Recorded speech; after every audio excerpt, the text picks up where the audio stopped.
Good afternoon, everyone. 4 o'clock straight up, a Monday edition of Middays with Q coming at you. As always, I'm your host, Rich Quinones. 2 hours to play with on this August 4th, 2025. As we like to say, a Monday is always an interesting day because it is a lunes, Manolo, Mentiroso, man up Monday. You guys out there, we got to man up for some of our week takes from the last week or so, and we will get into that. No plays on this Monday, no show tomorrow. We'll be traveling, doing some yeoman-like work with the Jersey Shore break, so we'll be back in the saddle on Wednesday. Very busy rest of the week. We are also going to be adding in some branding segments for the NFL season, working on a couple different platforms, and also a couple news and notes that we will give you relatively soon. So as we like to say, lunes, Manolo, Mentiroso, man up Monday on this, the 4th of August, 2025. You can always get social with us, Triax57, Triax57.com, on my IG, my X, and my YouTube account at Rich Q on Q. And of course, TikTok, Rich Q on the mic, our first segment from our good friends over at Fresh Roasted Coffee. Don't forget the promo code BYP20. So kind of a interesting weekend in the world of sports, right? Because obviously the NFL preseason Hall of Fame game Thursday, a snooze fest, Lions, Chargers, unless you took the over. If you didn't, sorry. But you got, a lot going on with baseball right now. I mean, the free fall continues for some of these teams, i.e. the New York Yankees. And I don't even know if this is a situation that's going to remedy itself. I don't know if this is a situation that they are going to, this funk that they're going to get out of, but swept by the Marlins, unacceptable. First time in franchise history, just unacceptable. The Yankees are free falling right now. The Astros having a little bit of issues in the AL West. The Mets and the Phillies, obviously 1-2 in the NL East. And then, of course, Milwaukee and the Dodgers trying to pull away from the Cubs and the San Diego Padres, respectively, in the Central and the West. So we'll mix in a little baseball today. I wanted to get into some NFL in the 5 o'clock hour. I'll throw it out right now. NFC, we always talk about it potentially being wide open. Which team is the biggest threat to the Philadelphia Eagles? We'll get into that. But I want to also, get into the story regarding Joel Embiid, because it's not even panic time right now. If you are a Philadelphia 76ers fan, I mean, there's a new update that came out over the weekend of the health of Embiid. And this is from Brett Siegel of Clutch Points, reports that there is genuine concern around the league about the health of Embiid's knee. He adds that Philadelphia's camp is attempting to downplay the concerns, but notes the word is bad about Embiid's health around the rest of the NBA. Let me start by saying this right now at 3 past the 4 o'clock hour Eastern time on a Monday edition of Middays with Q. Joel Embiid is washed. Joel Embiid is cooked. He's done. This notion you're going to get an MVP caliber franchise player to leave this team, hell, get out of the second round, it's done. And once again, the lack of transparency from this franchise regarding medical issues, health concerns, it's blatant, it's malpractice. This is why this friggin' franchise is an absolute joke. A joke, right? A joke. You land the third pick in the draft because the first choice rejects you. Then you lose your top free agent to the rival Knicks, and then you get the Paul George injury, and now you got Joel Embiid health, and here we go. Here we go. This knee was supposed to be fixed, but again, you had lingering more issues last season. You had the swelling that resulted in him being shut down for the year. What was it, a handful of games in? This is not good. This is not good. And listen, hey, that's great that Embiid was trying to fight through the injury and play, but he's cooked, he's washed, he's done. He's done. Now, he's not going to retire because he's got $193 million not to, and that's what's owed to him over the next 3 seasons. But the Embiid that was supposed to be the face of the franchise, the game wrecker, the dominant player on both ends of the floor. It's over. And now the Philadelphia 76ers, they're stuck in a bad marriage. I mean, they can't get out. They'll be on the street. And this is entirely predictable. Like everyone who followed Embiid, everyone who's been watching the Philadelphia 76ers, everyone who follows the NBA and knows what goes on with these franchises, are we shocked by this? No. No one is. I called this 2-3 years ago, but I got blasted for saying they should have traded him. There's no way you can trade him. You don't make that trade in the NBA. You're not going to get, what kind of value you're going to get. He's an MVP, blah, blah, blah, blah, blah. Like, get out of here with that nonsense. Get out of here with that nonsense. He's done. He is done. And now the problem is you're going to have a difficult time moving him. If you're trying to move him, look, he's 31. He is 31. He's a big man that lumbers up and down the floor. And now you got to deal with the effects of that torn left meniscus. I mean, that's not good. He tore the same one back in 2017, and he missed a couple months, I should say. It's just been a bad run of luck if you're a 76ers fan. And a lot of it, I believe, is you made your bed, now you got to lie in it. The fact that he played in 19 games, he was shut down in February. They were not even close to contention. There was a couple, conversations a few months ago that Embiid might be undergoing Kobe Bryant treatment, right? And now it looks like he hasn't kind of found the remedy. And it's no secret that the 76ers have been increasingly, and rightfully so, frustrated with his lack of availability. But now you're in the midst. See, this is why when Sixers fans get all freaking cocky and arrogant talking about what's going on in the Eastern Conference, because Tatum goes down and Halliburton goes down, worry about what's going on in your own kitchen, in your own house. Now you got to prepare for this guy missing a boatload of time in 2025, 2026. And oh, by the way, still at about $190 million. I mean, this franchise has never been transparent when it comes to injuries from the get-go. They have never been transparent. Ever. They always make up some load of nonsense, some load of garbage, some load of crap, and everyone's got to get sucked in, and everyone's got to, buy into it. And like I said, I mean, the 76ers are without a doubt one of the most sensitive franchises too. Sensitive franchises.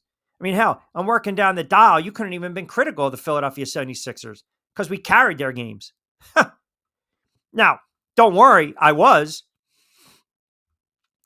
But they're a sensitive franchise, man. Their run, that organization, even from PR down, the lack of communication, the lack of transparency, what a you-know-what show. And now you got this issue with Embiid to magnify the problems. And now you're going to try to tie it into, well, trade him. Go ahead. Where are you going to trade him? Who's going to take him? Now, I mentioned this. Jonathan Marshall has mentioned this. I've had boatloads of conversation with NBA guys that agreed with me. They should have moved him, and you should focus on the future rather than the present. And I think if you propose a trade, I mean, there's some sentiment and some thought, trade him to Brooklyn. Trade him to Brooklyn. Now, again, you're talking about a package in return. It's going to be on the lighter side in terms of player return. I saw proposed trades, Claxton, Thomas is sign and trade, Jalen Wilson, a couple first-round picks, 3 second-round picks. That's what the 76ers get if they trade him. And obviously, you see what the Nets are getting. His health is going to scare teams. But you have to also be fair and say he is a former league MVP. And I would say when healthy, he's definitely top 10. But the problem is the injuries have piled up over the years. And now when I say, all right, you got a top 10 player, I can't trust him. And that's the problem. I can't trust him. The 76ers are in this boat, and now they got to lie in it.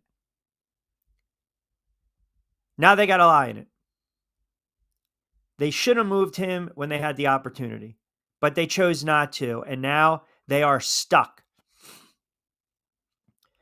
They are stuck, right, with him. They got to deal with that damage, the collateral damage, the nonsense. And that's a bitter pill to swallow. A bitter pill to swallow. Look, teams go through injuries. Franchises go through injuries. Franchise players go down. They go down. We've seen it. It's never fun. It's never fun, but he is washed. He is washed. He's not the same guy. He's never going to be the same guy. And we can sit there and say when he's on the floor, availability, accessibility, yeah, when you're on the floor.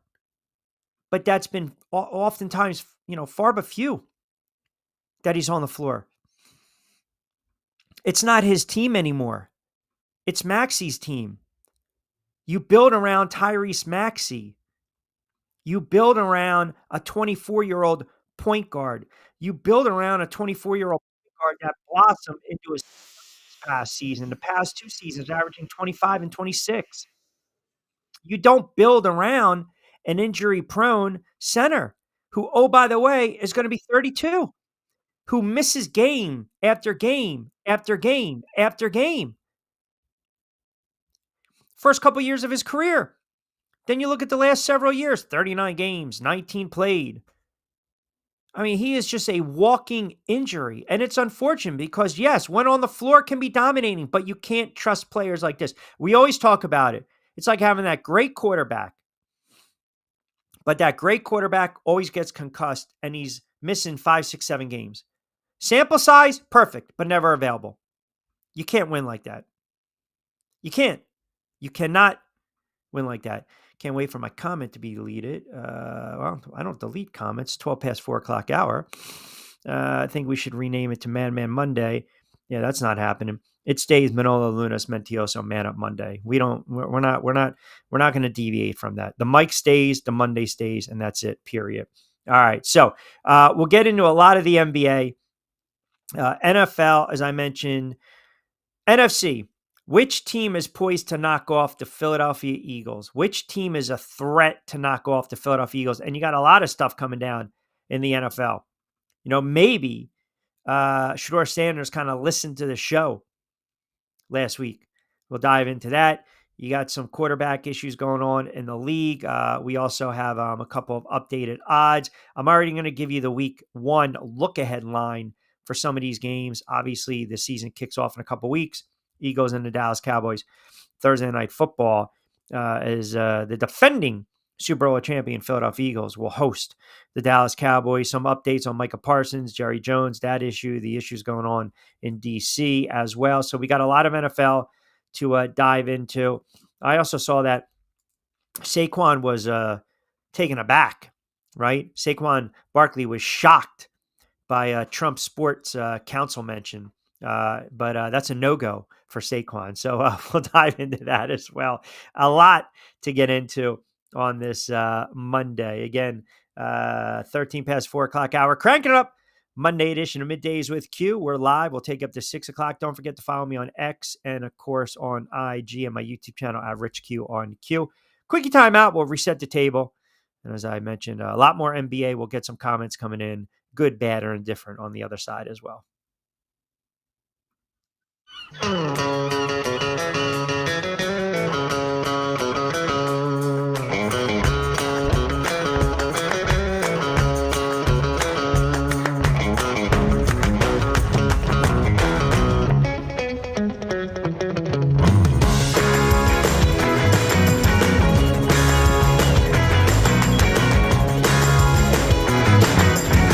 This is what the Down Beach Seafood Fest is all about. It's about community, it's about friends, it's about culture, right? The food culture in Atlantic County is rich.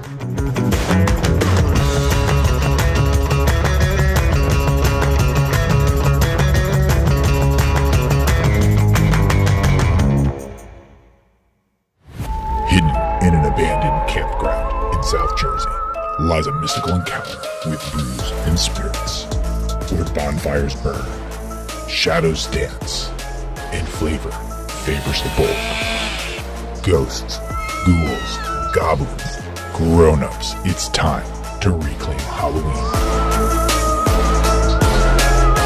This is Witchcraft, October 10th and 11th. For tickets and information, visit witchcraftnj.com.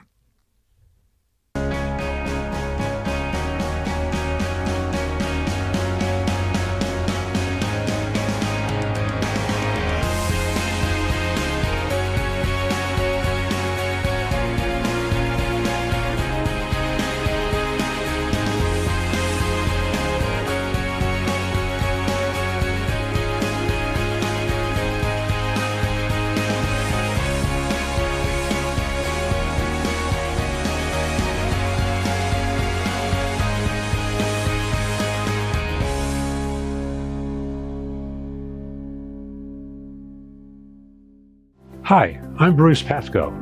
I'm very fortunate.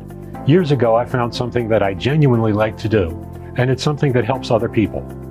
What I do is help people transition from traditional health insurance into Medicare. I've been doing it here in Atlantic County for more than 20 years. If you're getting ready for Medicare, call me for a free consultation. 609-484-9800.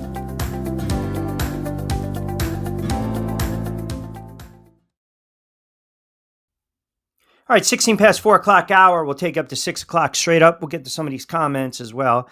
The ones that are actually worth reading through. Don't forget, you can hashtag Middays with Q. We'll take you up to 6 right here on Triax57, the IG channel, YouTube, IG, and X. Joe D chimes in, Q, I know you called it a couple years ago. I'm not going to say that Embiid's watch. I think he's got 2 or 3 more years left, but I will agree with you. The 76ers franchise has never been transparent when it comes to injuries. They have not. They have not. And all you're asking for is just be honest. Be honest. No one's sitting there saying peel back the entire curtain, right? No one's saying that. But the fact that he's most likely going to miss the start of training camp, I'm telling you, this is buyer's remorse. This is buyer. You know, when you have players that have really good seasons or they're due contract extensions, and again, I'm not patting myself on the back. I'm not doing that. I never felt that Embiid, you can trust him. I just never felt that. I've gone on the record. I think he's a front runner. I think sometimes he doesn't play defense. He doesn't play both ends of the floor. And he's injury prone. And I've gone, along with others, hammered.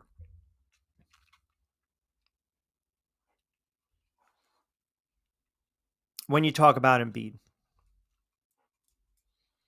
And I remember when they were discussing the contract extension. And what happened? We came on the air and you guys were chiding me because I said I would not do it. I don't see value in it. I look at the risk to reward. I understand he's an MVP.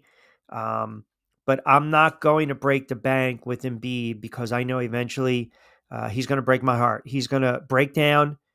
He is going to be a front runner. He's going to say something when things aren't going well that will give you the illusion, the appearance, the sentiment, or the idea that you think he wants out of Philadelphia.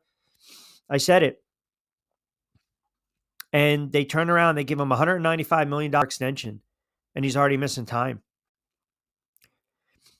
I mean, go back 2024, 2025. Hell, go back to the last NBA season. He misses the first 6 games, and then he's shut down, and he plays only 19. And he also made it clear he's not going to play in back-to-backs, right? He wants that load management.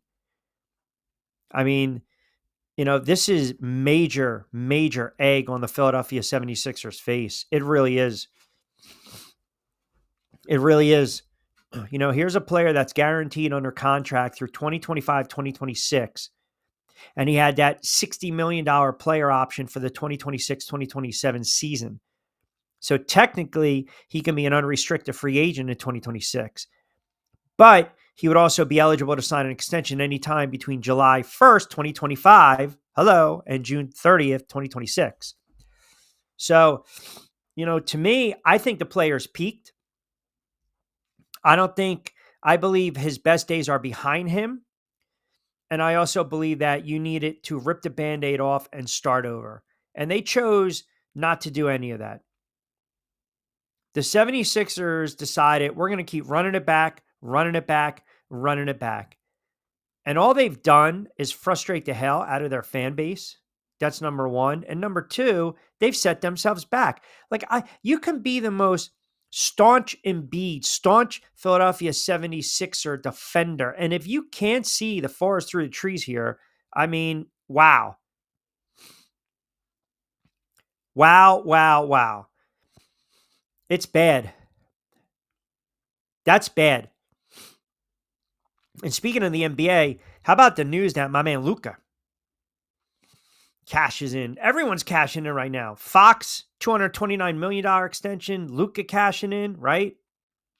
Bridges cashing in, which just disgusts the hell out of me. That's a horrible contract. I said it when we were getting off the air the other day. Horrible contract. By the way, and did you also see that?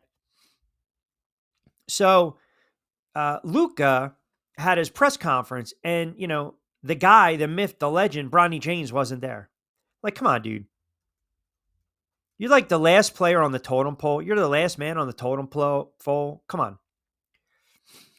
You can't snub him. Like, who the hell are you? Seriously. You can't snub him. You show up. You're literally the last dude on the roster. And that is, Luka's extension is basically a major turning point right now for the Lakers and their future. Right? But come on. Sign an extension. You got to be there. I think even LeBron, FaceTimed him, whatever. But still, stick around, man. Show you're a team player. But, that's not where we're at anymore. Guys just want to do whatever the hell they want to do. They want to do whatever they want to do. Nick in Wallingford chimes in. Hold on, that's not Nick. I'm sorry. Kevin, I'll get to you in a minute. Sarge, I'll get to you. Here we go. Nick on X. Thank you. All right, Nick in Wallingford chimes in. Q, I don't think it's the organization is not transparent. I just think they're injury prone. If you go all the way back to, again, with Okafor, right? There were some question marks of him coming out of college. He got banged up. He was never the same player. It turned out to be a bust. We can go on and on and on. I think it's just bad luck when it comes to Embiid. Yeah, well, that's an opinion, and that's a take, and I'm fine with that. I don't necessarily agree with it. I mean, I think if you're a franchise and you have your centerpiece, who is supposed to be your block, and he's constantly injured, and you basically are just passing that off as if it's nothing, that's troublesome. If you're going to say he's a top 5 player and a top 10 player, then yeah, with training camp right around the corner in a couple months, it's big news if you're a basketball fan, if you're a Sixers fan. Because everyone was looking at the Eastern Conference and how wide open it is with all these injuries. And now you got to throw in Embiid's name to the mix. By the way, Christmas Day games on NBC, or I should say NBA, Pistons, Knicks, Cavs, Celtics, Lakers, Mavs, Spurs, OKC, Houston, and the Warriors. Sarge chimes in. Q, he is a big guy. I don't think he flips flops. I think he gives his best effort, but maybe he's just an injury-prone cat. That's fine. You can be injury-prone. Again, I understand. Guys get hurt. But they're also the one that basically turned around and did what? They gave him $193 million. You already know.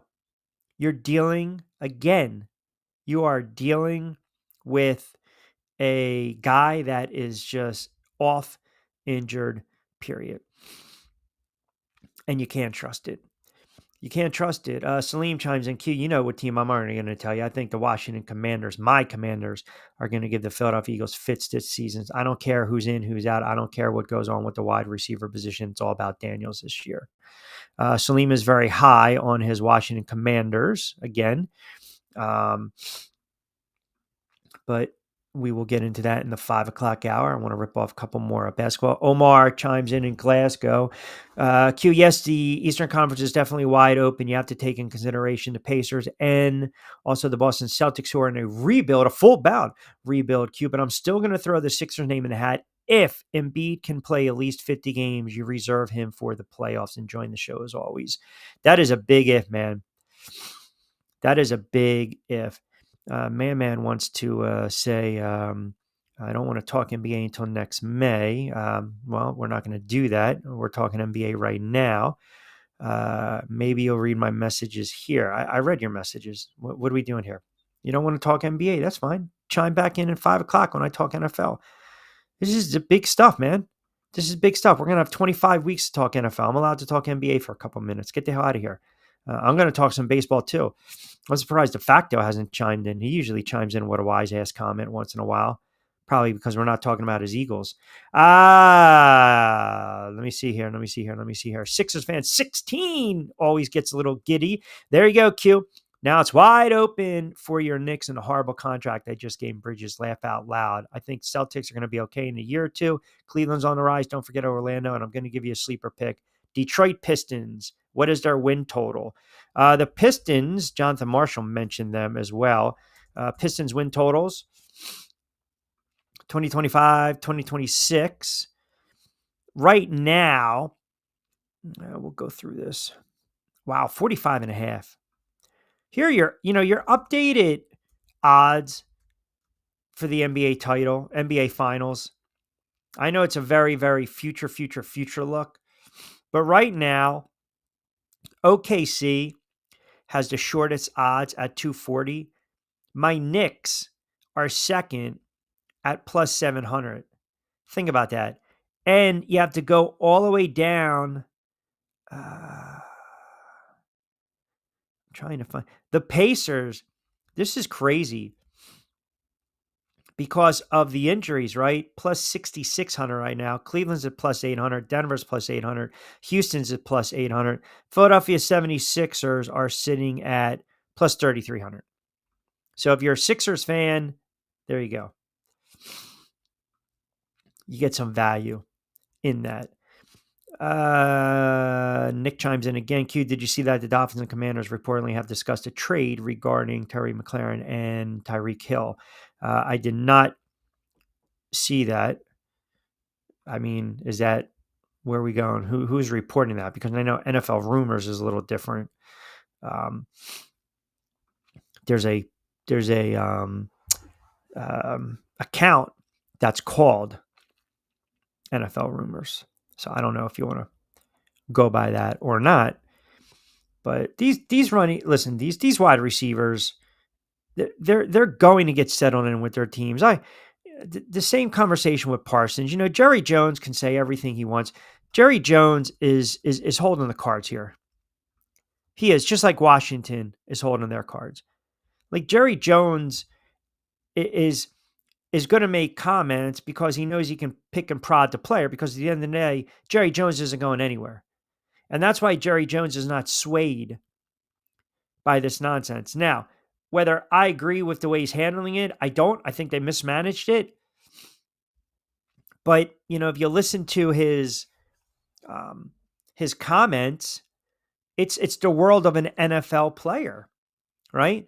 I mean, he spent 15, 20 minutes talking about Micah Parsons' contract situation. It's going to get resolved. It is.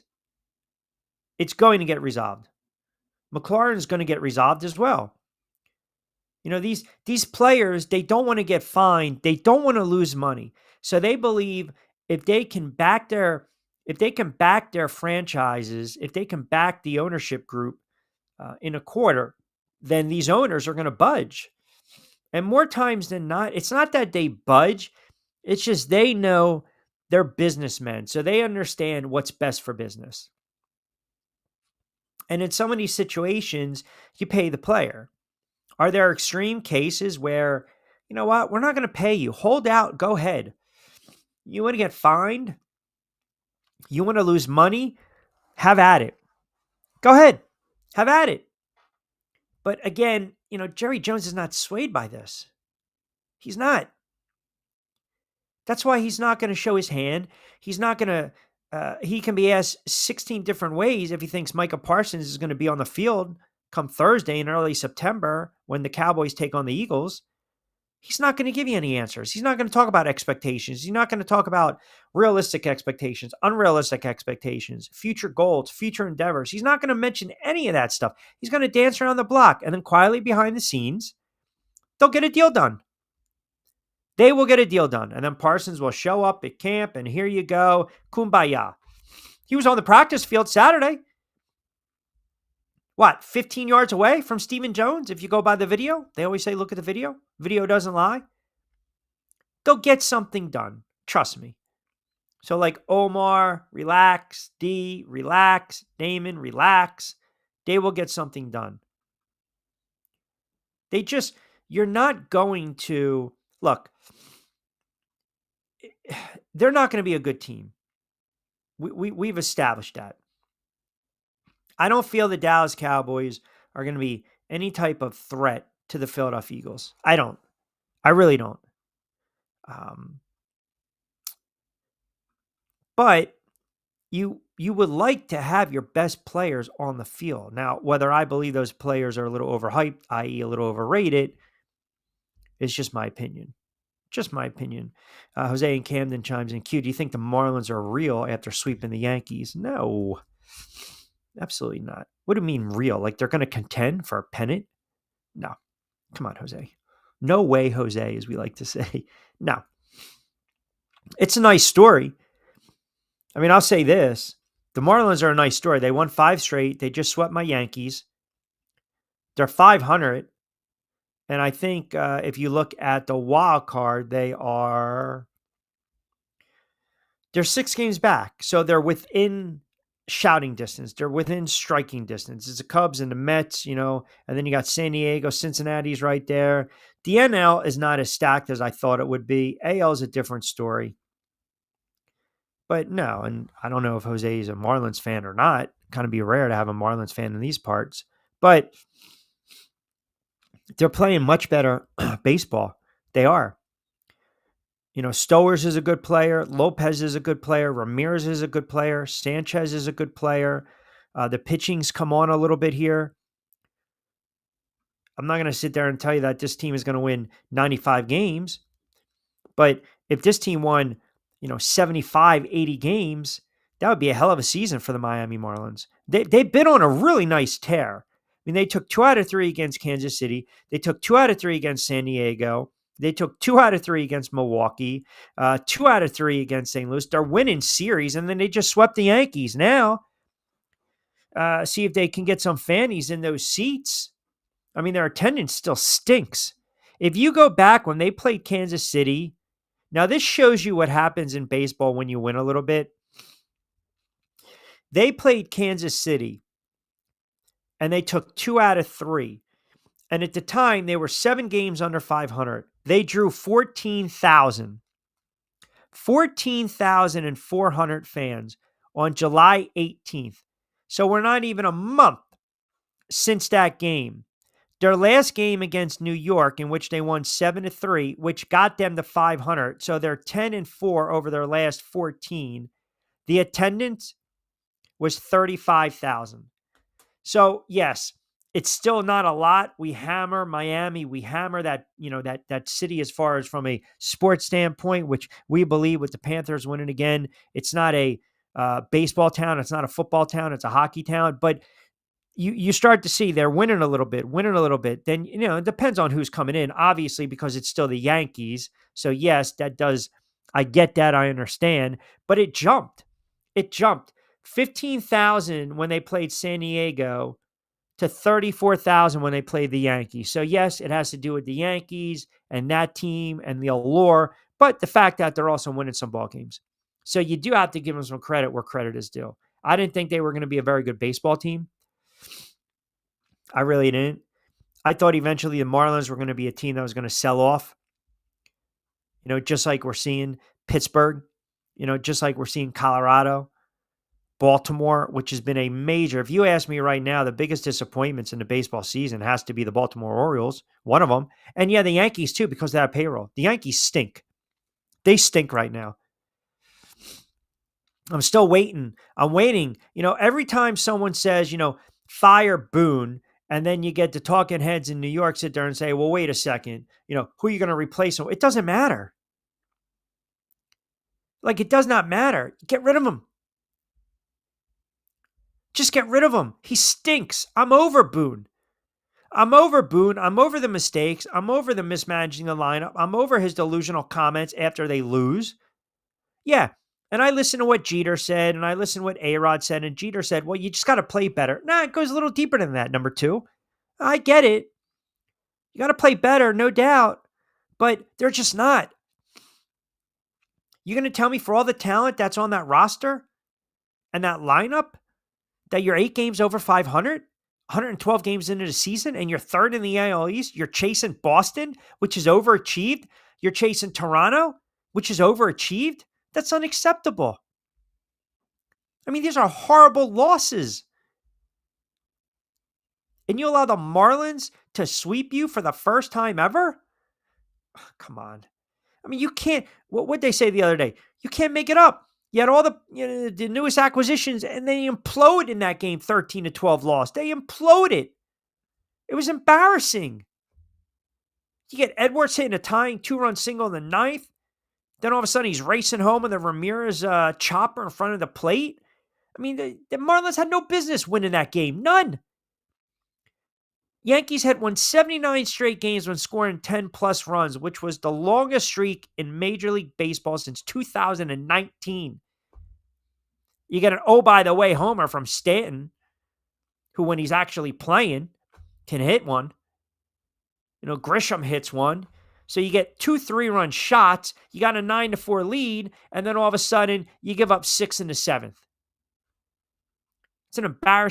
It is an embarrassing brand of baseball. Period. The Sox have been playing well. Boone should stay for another 5 years. Get the hell out of here. Get rid of him. It should have been, they should have made the move. They should have fired Aaron Boone 3 years ago, 4 years ago. At this point, just stop. Just stop. Like, just make a change. And the thing is, he's going to push back on accountability because of what Jeter and Rodriguez. I mean, you want to put your resume to those guys? You want to talk about gut check time? Come on. Just move on. Just move on. They're not going anywhere. And you can be a Boone defender all you want. You can talk about Boone's good with the job details. You can talk about, he eats all the crap. He protects the guys. He deflects the media. They're playing bad baseball. And for the talent they have, they shouldn't be in this spot. And I get it. It's the American League. It's the AL East. It's going to be a little more competitive, but I'm not going to defend him anymore. Get rid of him. Done. See ya. Goodbye. I don't want to hear this. Well, who are you going to I don't care. Hire the hot dog guy, the vendor, Francesa. I don't care. Just get rid of him. It's bad. It's embarrassing. It's an embarrassing level of play that, I'm sorry, without sounding cocky, like a typical Yankee fan, it's unacceptable. This is not Yankee baseball. They don't play like this. It's a $297 friggin' million payroll, and you just got swept by the $66 million Marlins.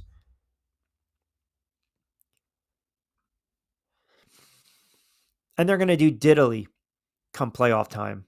They might not even make the playoffs. Shoddy offense, shoddy defense. Guys can't hit in the clutch, and here we go. And this is where we're at. It's frustrating, especially when you're better than that. And everyone's, you want to have patience, see how the new roster kind of shakes out, for better, for worse. Here we go, moving parts, little character. I don't care. I don't. I really don't. You need to go on one of those 10 out of 13 runs. You got to rip off a bunch of wins. Can't be a 500 baseball team over your last, 10 games. They got a lot of questions, man. They got a lot of question marks. And I don't know if they're going to be answered. And look, now you think of their schedule. You got 3 against Texas. Not going to be easy. You got 3 at home against Houston. Minnesota has shown that, that's a tricky spot. St. Louis, Tampa, AL East. Then you got Boston. You got 4 for Boston. I mean, we're going to see where this team's at in 3 weeks, August 24th. I mean, these teams have an opportunity to bury the Yankees, and the Yankees had an opportunity to do that early season, gut punch, kind of bury the Boston Red Sox, and they couldn't do it in May. They couldn't do it in June with those horrible losses. All right, 4:40, quick timeout. More comments on the other side. We will get to your comments as well. Keep it locked in. We'll take you up to 6 o'clock straight up.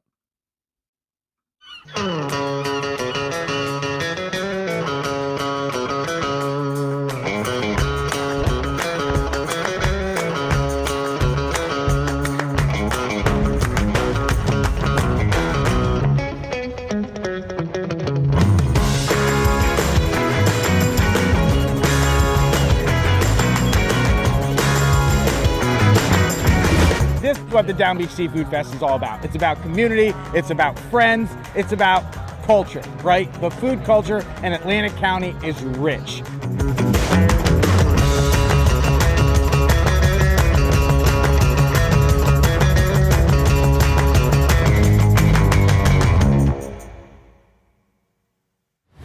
Hidden in an abandoned campground in South Jersey lies a mystical encounter with booze and spirits, where bonfires burn, shadows dance, and flavor favors the bold. Ghosts, ghouls, goblins, grown-ups, it's time to reclaim Halloween. This is Witchcraft, October 10th and 11th. For tickets and information, visit witchcraftnj.com.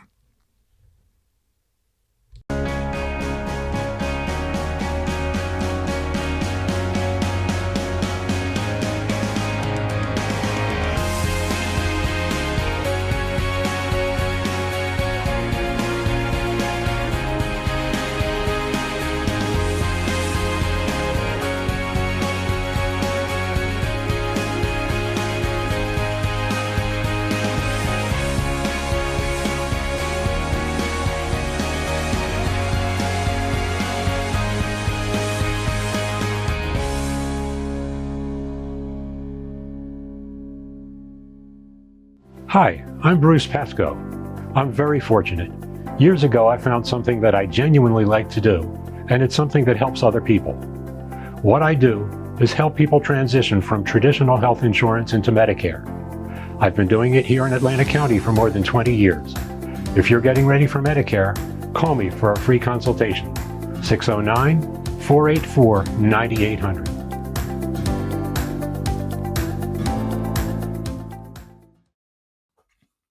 All right, 4:43. Let's get to some of these comments. And people say, long season, one series doesn't matter. The heck it does. That June sweep is huge now. Yeah, it is. 100%. Actually, for the past 24 years, this Yankees baseball. Really? Come on, stop it on a Monday. Mike in Ohio chimes in. Q, did you see the news report regarding Shedeur Sanders and his, quote, shoulder injury? I read that. Well, a couple things. When we get into the 5 o'clock hour heavy, I saw that, someone said, he said his arm is fine. And then I saw a former NFL quarterback on X basically say, well, that's player speak for I'm about to get traded. I don't know where that comes from. He also said that he doesn't want Dion at practice, which I think is smart. I really do. I don't think you want that distraction. And I think you scared away Michael and Scott with those Halloween commercials. I don't know about that. Did you see, speaking of which, if the Yankees can beat these kids in the baseball commercial? Not now. Did you see that kid sign a 1-year deal? Not with the Savannah Bananas the other kid. I don't know if that was made up or not. What was that? The Providence team, the Rhode Island team, right? Did anyone see that? The kid hit a home run. Someone saying, I was a bat boy. And then they wound up signing the kid, I think, to like a one-day tryout or a one-day extension. A one-day extension. A one-day, what he signed for one day. Omar chimes in, Q, even if Embiid doesn't play one more game, he's still top 10 ever in my book. No way. That's just, bro. Sorry, man. Not even a remote. I mean, that's just a dumb take.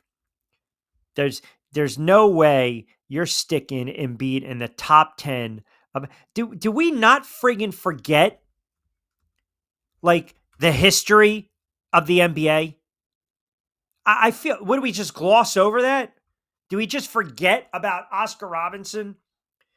Do we forget about Mikan? Do we forget about Jerry West? Do we forget about Wilt Chamberlain? Do we forget about Oscar Robinson? Do we forget about Wes Unseld?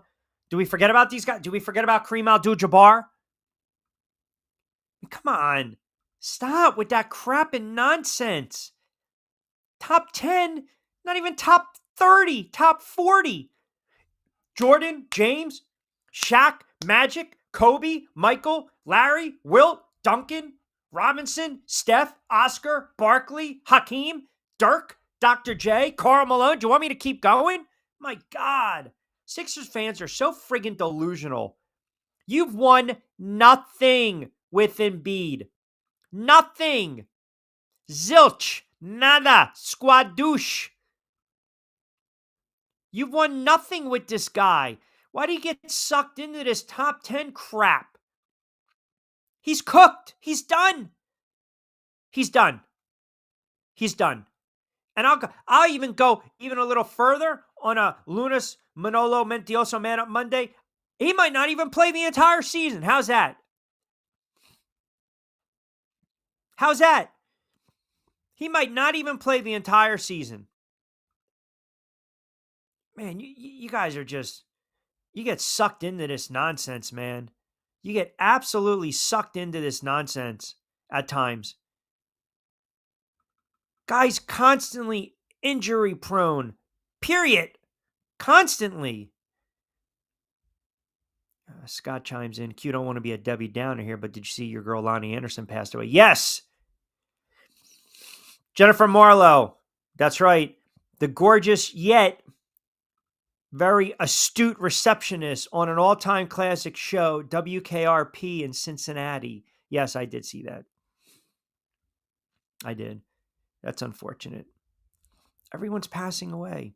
It's horrible. I mean, I get it. You get older, but still. It stinks. Nobody wants to get old. Right? Omar chimes back in. Q, I'm just going to say it. He's top 10. You're trying to get me aggravated. But that's fine. It's your opinion. That's fine. And the man's point with the Yankees and the Red Sox on that sweep, that was bad. And the Yankees have still shown you they're a feast or famine team. It's all about the long ball. That's it. I mean, can we play a little bit of small ball here? Can we move the ball over? Can we move runners over? They don't want to do that. They don't. It's a bad brand of baseball. It really is. It's not to my liking because every single season it comes down to what? The playoffs. I would say the same thing with the Phillies and Harper. You know, for the year that Schwarber's putting up, which is, his numbers are just incredible. I mean, it's not like this guy is going to bat like 386 and have 200 hits. All he does is crank home runs. I mean, they brought him over and he has been everything they expected. 46 home runs, 47 home runs, 38 home runs, 38 home runs. This guy's got 104 hits.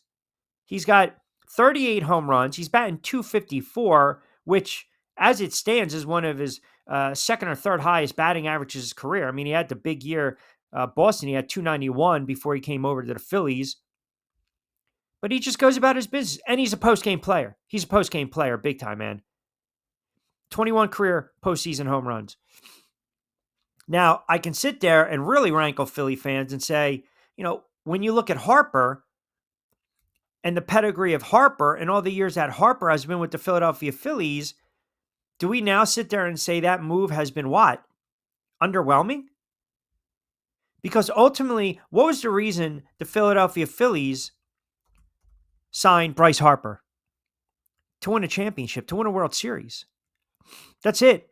And coincidentally enough, the year he bolts Washington, that's when the Nationals win it.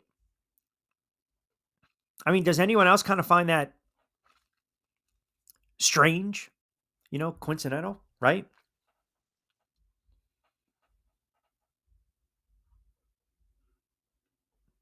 And Washington offered him a new contract, but he didn't want to be there anymore.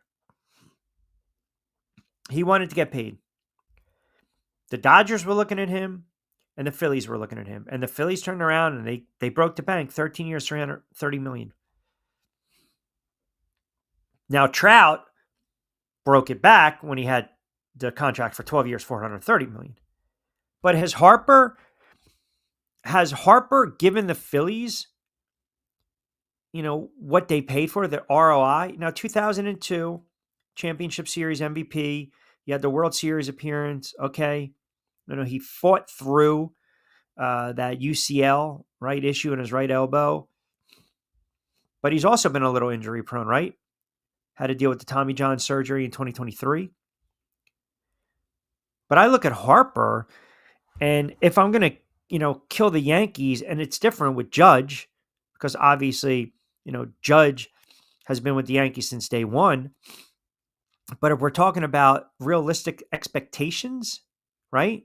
Realistic expectations, has Harper been that guy for the Philadelphia Phillies? I mean, I think Schwarber has exceeded expectations for the Phillies more than Harper has, right? I mean, has Bryce Harper been everything the Phillies desired, wanted, and asked for? Because if you say yes, the one little caveat, the one little hole in that argument is they haven't won a World Series yet with Harper, right? I'm trying, Michael. I'm trying, but you know how it is. You know how it is. They want to knock you off the perch, man.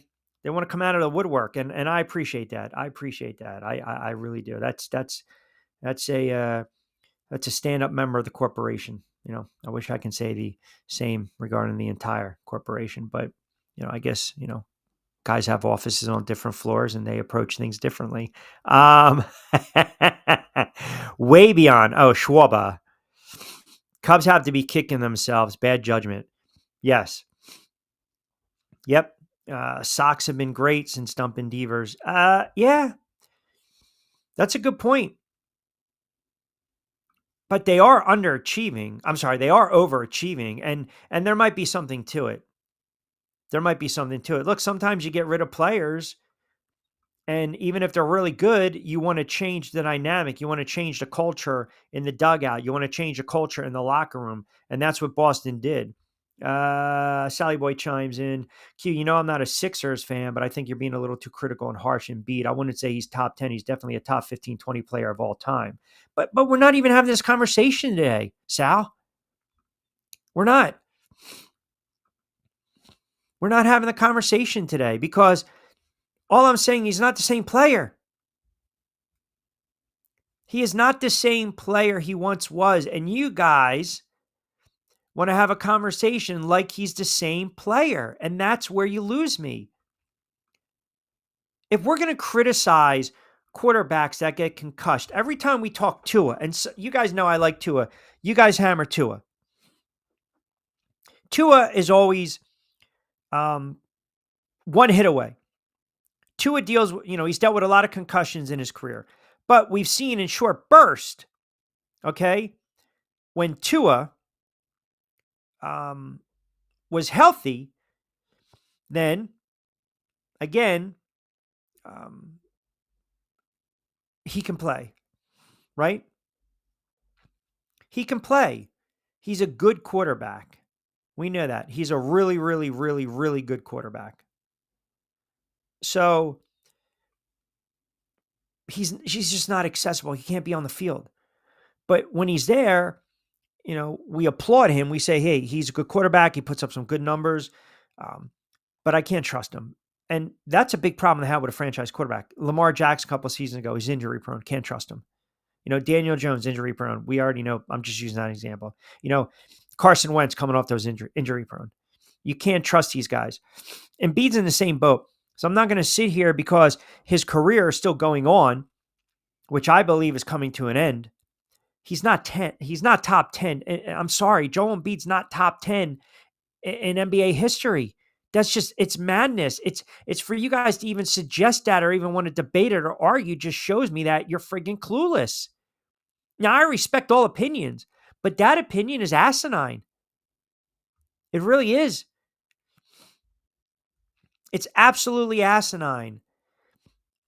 You got to talk body of work, man. Oh, by the way, I didn't even bring up Joker. I didn't bring up Luka. And we were talking about right now, I didn't bring up Giannis. I think I mentioned LeBron. You have to be available, man. You have to. If you're not available, then I don't want to hear it. I need you out there. If you're a quarterback, 16, 17 weeks. If you're a franchise center in the NBA, I need you out there. 70 plus games. 70 plus games. Hell, even if you're looking at the 10 best players right now in the Eastern Conference, Giannis, Brunson, right? Mitchell, Banchero, Cunningham, Detroit. I would say Mobley, Brown, Karl Anthony Towns, even though I get very frustrated. And then Embiid is probably right there at the top 10. But he's certainly not a top 10 player of all time. Trae Young, mention him. Tatum, Brown, Halliburton after the playoff run that he had. So, just back the bus up, man. Stop with the nonsense. Sometimes you guys, you show your true colors with these arguments. They're really bad. Mike chimes in. Q, I know you mentioned Sanders before, and it's a good thing Deion's not going to show up. Any issues with that shoulder? No, I mean, he came out and said there's no issues. We talked a lot about Deion and Shedeur Sanders last week and how a lot of, we all believe that, let the kid basically come into his own, give him an opportunity. But again, I can't sit here and tell you that he's going to be an NFL caliber quarterback. I'm not watching the Browns. I'm following probably as much or as little as you guys are. I just need to see it unfold during preseason. And if he gets a shot and makes the roster, then during the regular season. And I need a handful of games. I'm not going to write these guys off after 3, 4, 5 games. That's not fair. That's not. But I'll say this. The fact that, he's basically like, stay away, Dad. No Deion, no distractions. That's a good step because he's going to be inundated with questions constantly. Constantly. Mike again in Ohio chimes in. Q, I'm right near the Hall of Fame. Did you watch the ceremony this week? What did you think of the Sharp conversation? You're talking about, what was it? Sterling Sharp, who finally got in, right? And I guess mentioning Shannon. I saw Shannon Sharp. I'm glad you brought this up. Shannon Sharp basically come out and say everything that happened, he wish it wouldn't have happened on the weekend that his brother gets inducted. Now, Sterling Sharp was a really good tight end. He was. It's just unfortunate that Sterling Sharp's career was derailed by injuries. But he had a run where he was as dominant, as any. Like the tight end position is so unique because Antonio Gates, if you think about this, right? And let me finish my point on Shannon. Don't make it about you, my man. You got caught with your hand in the cookie jar. You had to pay out more than you made in your career because you decided you're going to get involved with a 20-something-year-old. That's on you. So don't get on the media or others because you got to come out and say, well, I wish it wasn't brought up, we're having this conversation in light of the fact that my brother is about to get inducted into the Hall of Fame. My man, you brought that on yourself. Timing is everything in life. Now, my Gates point is, remember, Antonio Gates basically was an undrafted free agent. Think about that for a minute. He was an undrafted free agent. College basketball player. Stud. I'm going to get into that on the other side. 5 o'clock, quick timeout. We'll come back. Keep it locked in.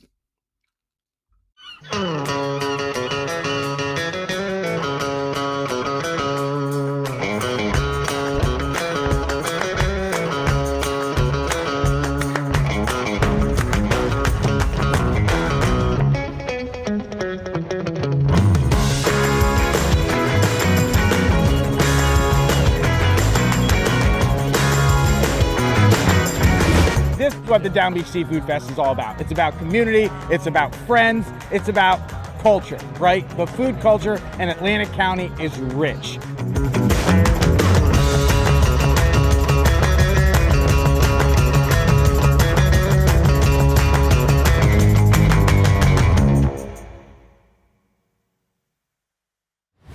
Hidden in an abandoned campground in South Jersey lies a mystical encounter with booze and spirits, where bonfires burn, shadows dance, and flavor favors the bold. Ghosts, ghouls, goblins, grown-ups, it's time to reclaim Halloween. This is Witchcraft, October 10th and 11th. For tickets and information, visit witchcraftnj.com.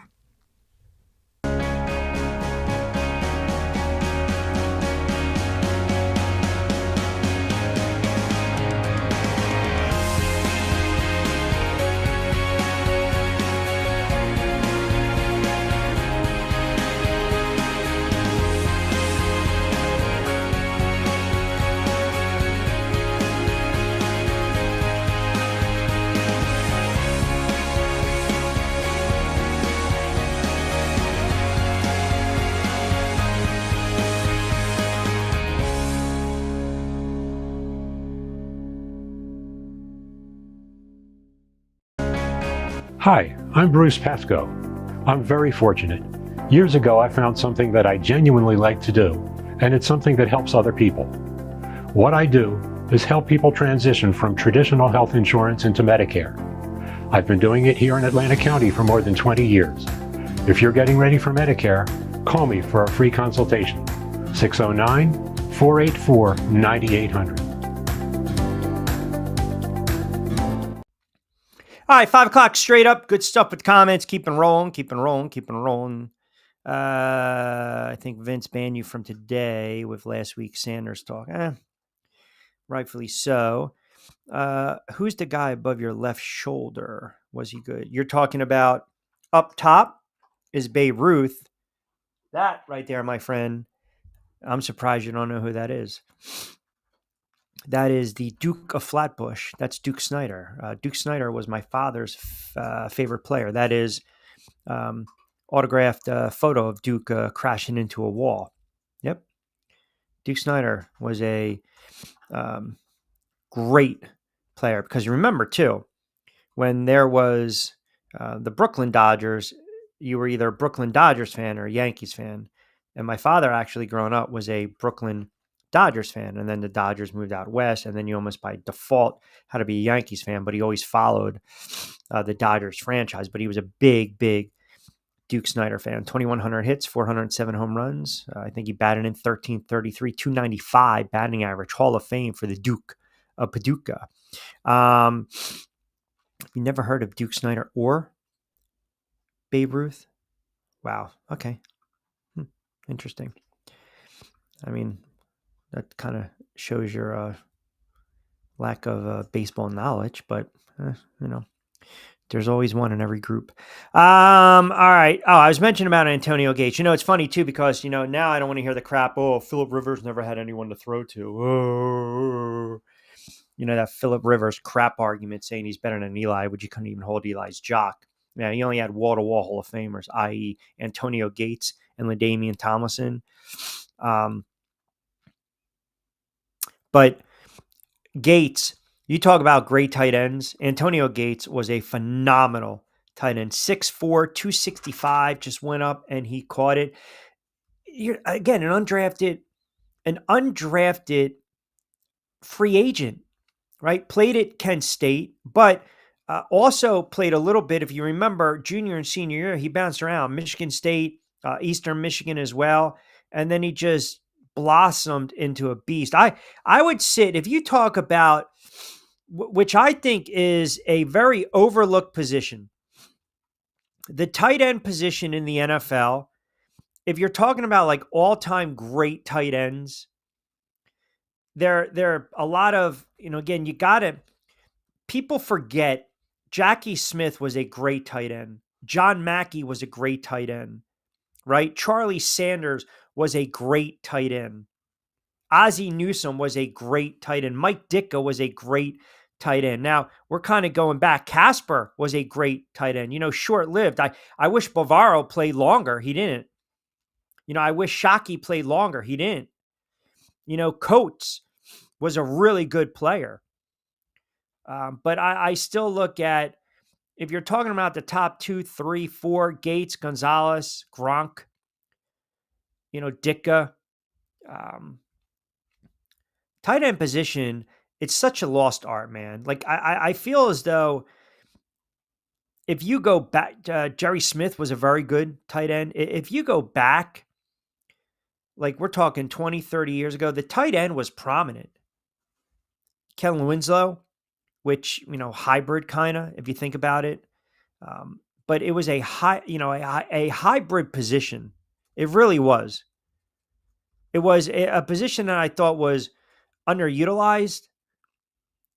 And I think it started to come about more in the early 80s when we would use tight ends to chip or be disruptive off the line to the edge rusher. Washington decided we have to implement a tight end to chip Lawrence Taylor. The Giants always used a tight end down the seam. Washington used our tight end down the seam. The Dallas Cowboys, obviously, all the years with Novacek down the seam. Then I think it started to blossom back.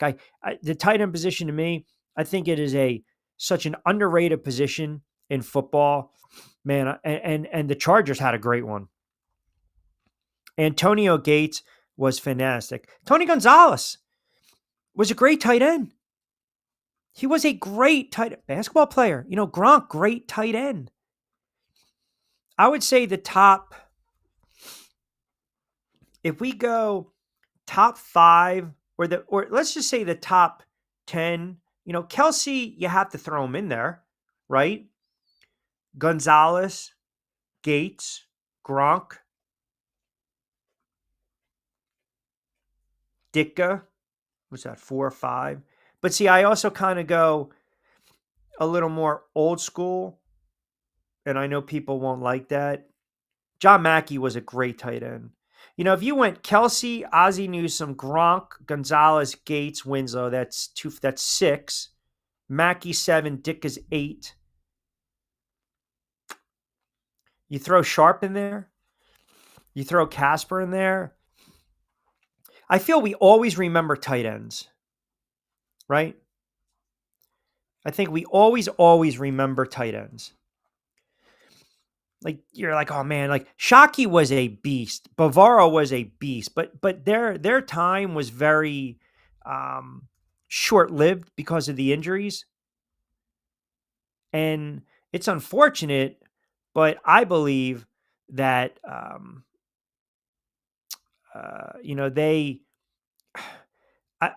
I believe some of these guys never got their just due, and we kind of glossed over them, if that makes sense. Because the tight end, it's not the sexy position, man. But like Novacek, Witten, they used to kill the Giants. They used to kill the Eagles. I mean, just always found a way to get open. Always. So annoying. It was so annoying. But they're really good, and they created those seam routes.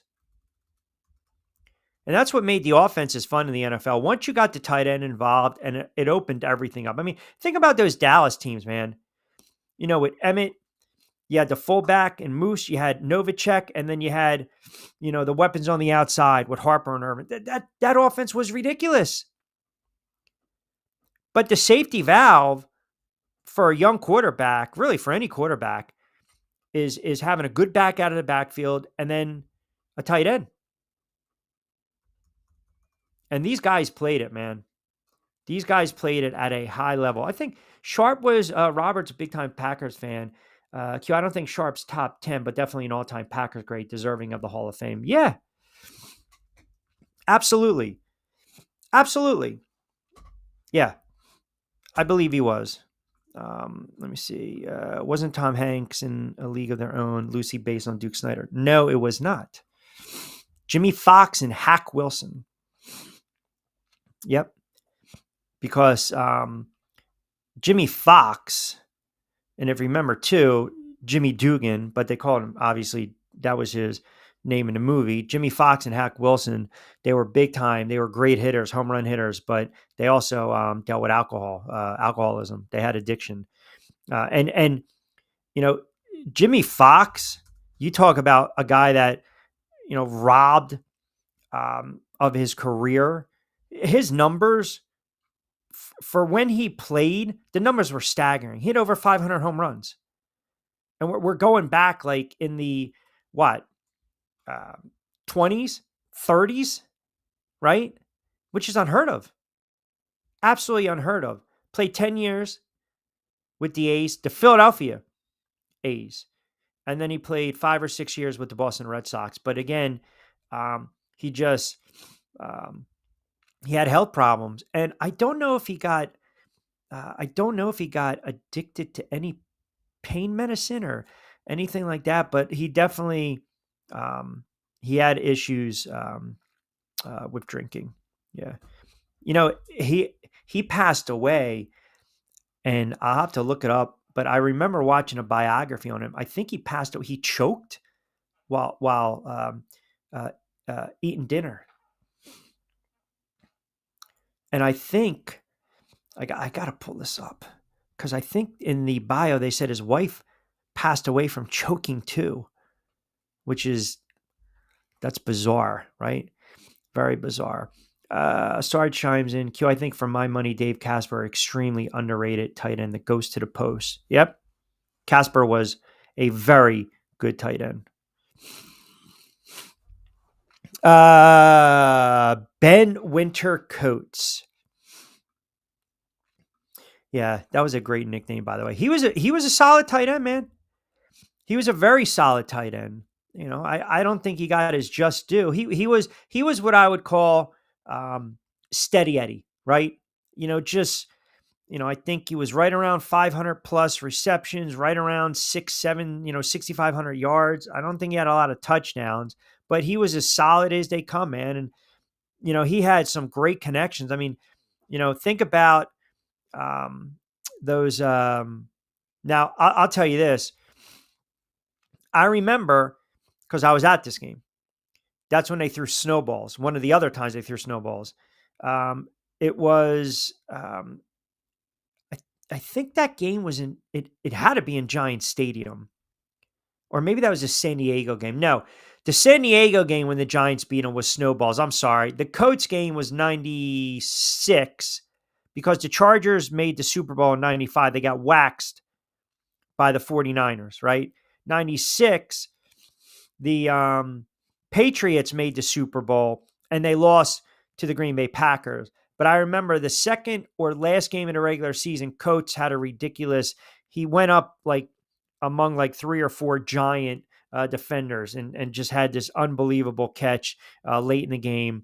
And they won the game. I think it was second or third, or maybe the last game in the regular season. I vividly remember that because it was just in a microcosm how the Giants played friggin' defense that year. But anyway, he was a really good player.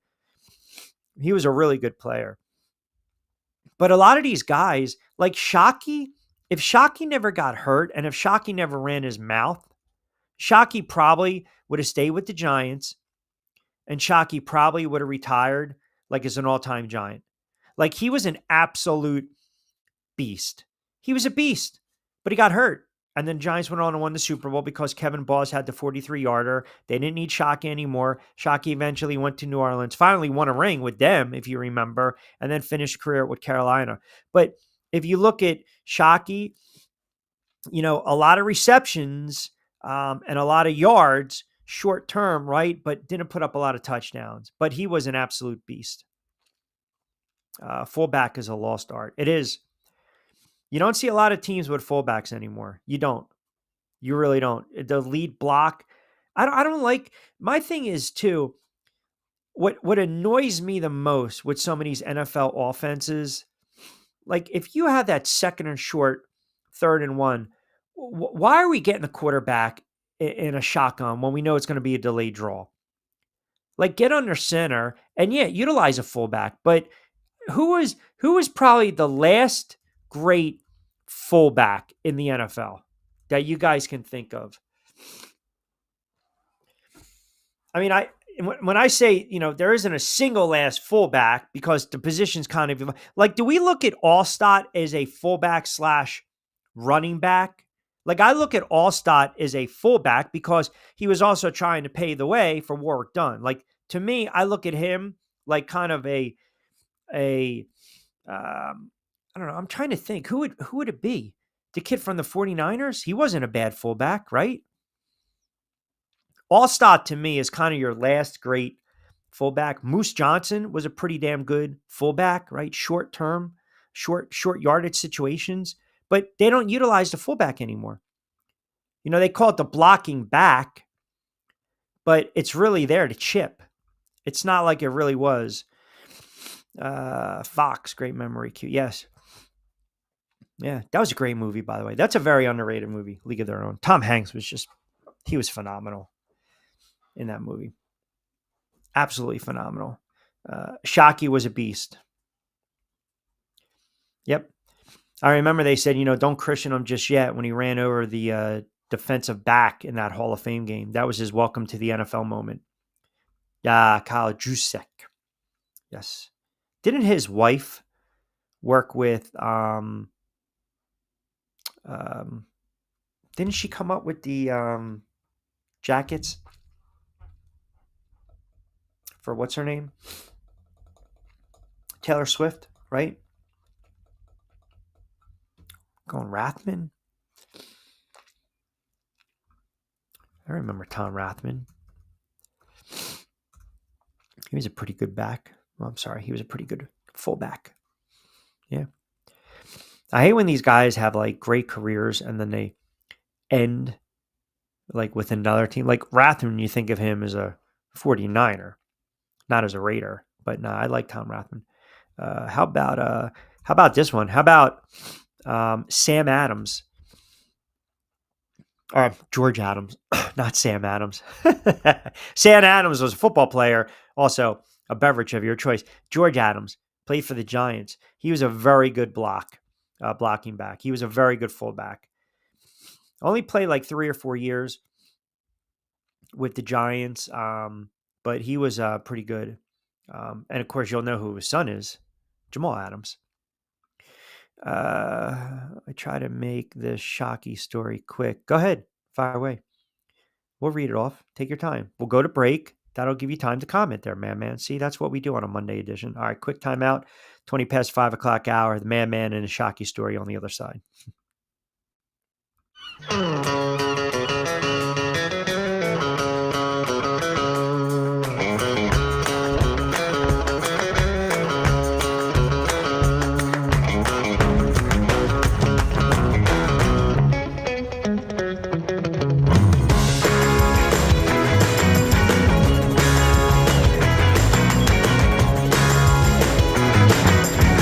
This is what the Down Beach Seafood Fest is all about. It's about community, it's about friends, it's about culture, right? The food culture in Atlantic County is rich.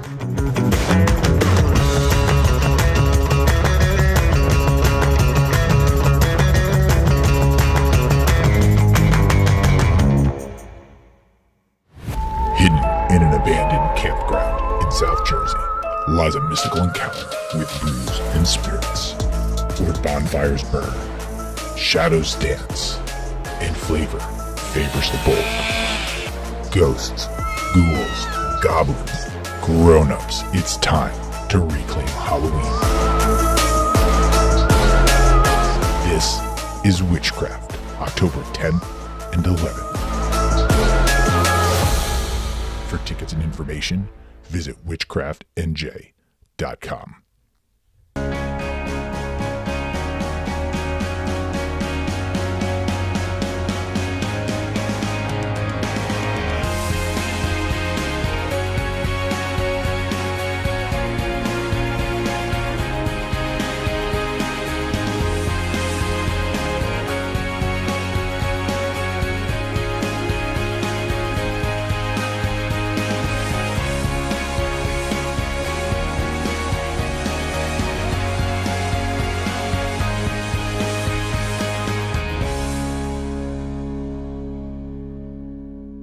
Hi, I'm Bruce Pesco.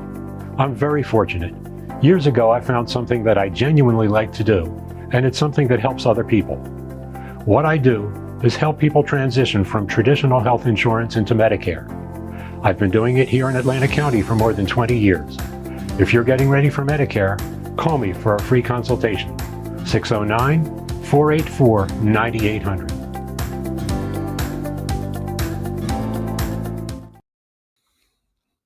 All right, 21 past 5 o'clock hour. We'll take you up to 6, see what the man says. Two blackjack players arguing over a deal hand. They were about to fight a dealt hand. They were about, really? Was it the $5 table? When it used to be the $5 table. Shockey stands up from in between them and holds each with one arm until security shows up. That happened at Borgata. Interesting. I wouldn't be surprised by that. Shockey was that guy. Shockey always looked for the contact. He can have the end zone right in front of him, but he decided, let me slow down and try to meet a defensive back, which used to drive Fossil and then Coughlin absolutely crazy. But very good back. Exceptional back. Great college player, too.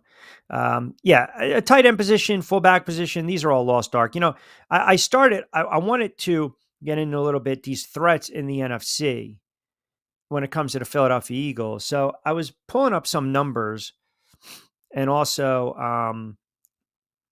Kevin C chimes in, Q, I'm not going to get giddy, but you're seeing the tapes come out of New York Giants training camp. They're not going to be as bad as you think. I'm not. Malik Neighbors looks incredible. I know Dart's moving around. Wilson with the moon ball. I just look, Kevin, like you, I'm a big Giant fan. We talk about this all the time. I know the Giant fans that chime in. We're not even done training camp. And I know you guys want to hang your hat on something. This team was 3-14. They have players, but as I pointed out, the first month plus of the schedule is going to do them in. But I think Neighbors can have a really good year. And I think this kid Carter is going to be a big-time player too. All right, so here are the teams. I'm going to give you a little reasoning, a little rationale. You already know that I believe Washington is going to be able to push the Philadelphia Eagles, whether they have all their horses to go. I'm still a believer in Daniels. I'm a believer in that coaching staff. And I also think that Washington caught everyone off guard last season. They're not going to do that again this season. And conversely, the Eagles still got to look over their shoulder. So I think Washington can not only push the Eagles, but I'm looking at the games that I've kind of marked. You always want to go out and win your divisional games. But there are a couple games that if you're a Washington Commanders fan, you can't trip up. You can't trip up on the road against Atlanta. You can't trip up against the Bears. You can't trip up against the Dolphins. You can't trip up on the road against the Vikings. I'm telling you right now, I think, listen, they're gonna pay Terry. They're gonna pay him. They're gonna pay McLaurin. They're going to pay him. He's going to get a contract because you need him offensively. And Debo with his, I guess the NFL Network did a spot with Debo, and they made light of, like, his hand, and then actually they mentioned his thumb or whatever he sprained or dislocated, and they weren't supposed to say it. I don't know what Debo's going to give him. Debo looks out of shape. Like, I'm not even joking. I know people have made fun of him. I'm not going to go that route. He's got to get in shape. Like, I mean, do you not care anymore? And this is a guy that we were talking a couple years ago was like a beast of a player. 2021, was it 22? He was a stud. We all fell in love with Debo. And then, like all these other players who get hurt, the production goes down. But I think Washington, if they can get through some of those stumbling blocks and they have a nice start to the season, they match up well. They're not afraid of the Philadelphia Eagles. They're not. They just got overwhelmed in that NFC Championship. That's all that was. So they look at the Philadelphia Eagles, they're not going to be intimidated. They're not. The second team, and I know it's easy to say, but again, I'm going to give you my reasoning behind it.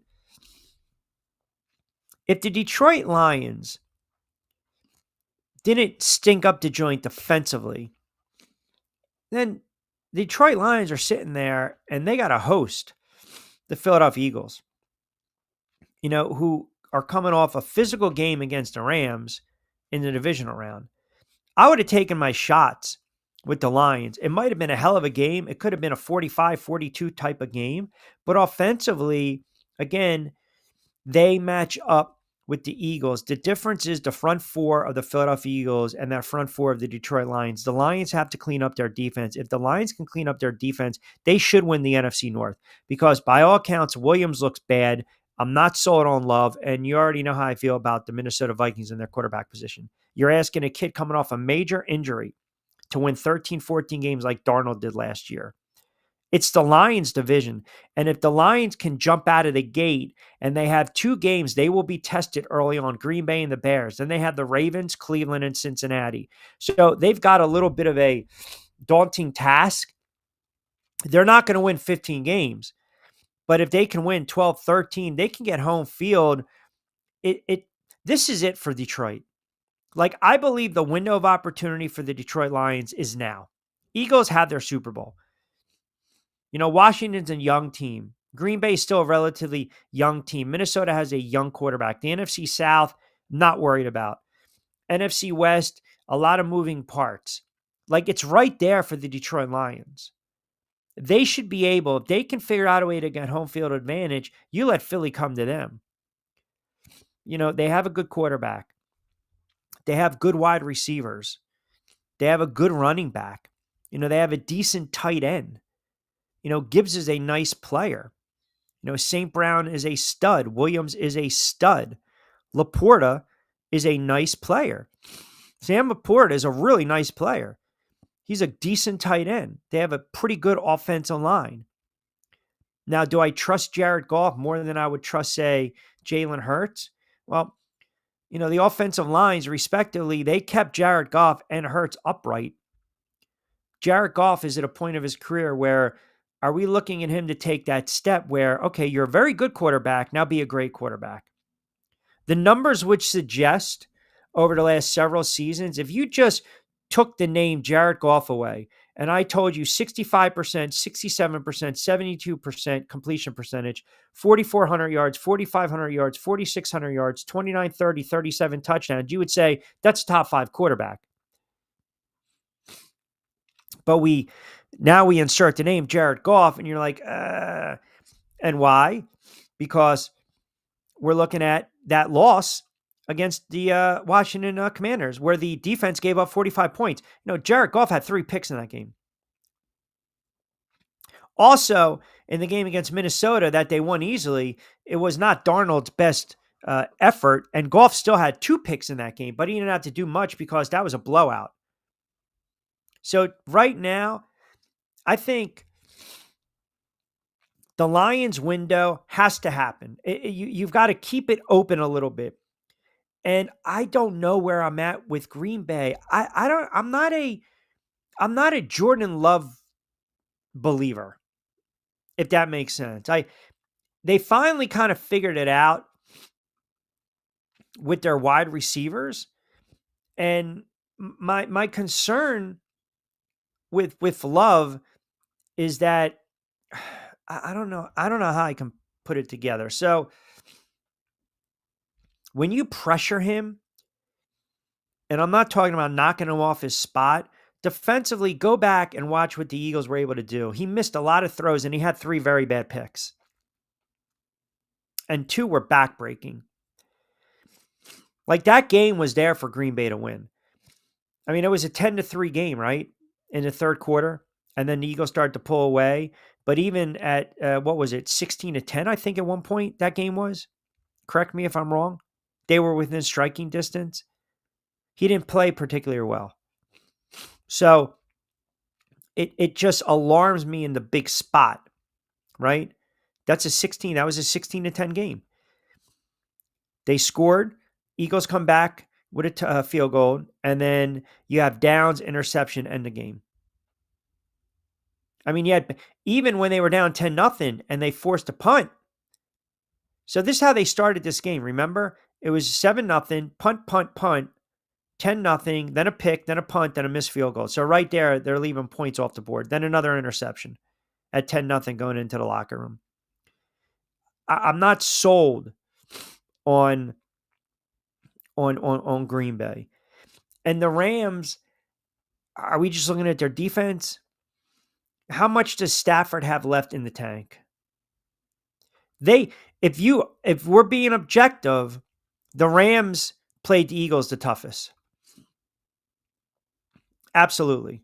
But Stafford's already got some injuries. He's 37, his back's acting up. So you don't know. That game in the snow, he threw the ball 44 times. Their defense could not stop Barkley. He had a 76-yard touchdown run, a 62-yard touchdown run. But the Rams were in that game. They played hard. So I would say maybe the Rams defensively can match up with the Eagles. I'm still not entirely sold on Green Bay. I think Green Bay and the Rams could be a big problem, and the Lions window is closing fast. You might be right. When we're talking about the Lions window closing, yes. I think Jacobs is more of a focus this year. So Love can manage at first. That's what I would do. Yeah. I mean, I hear where you're coming from with that. You know, are they going to be that run-heavy team?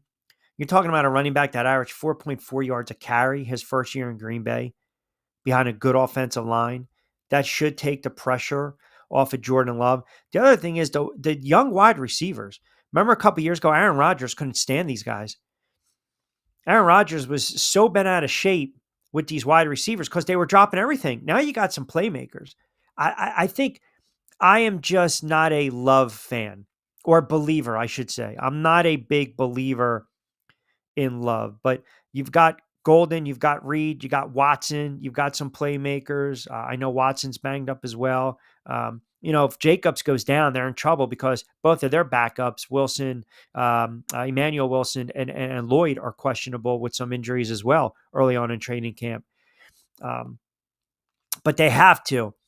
If the Lions trip up, maybe it is there for the Green Bay Packers to win a division.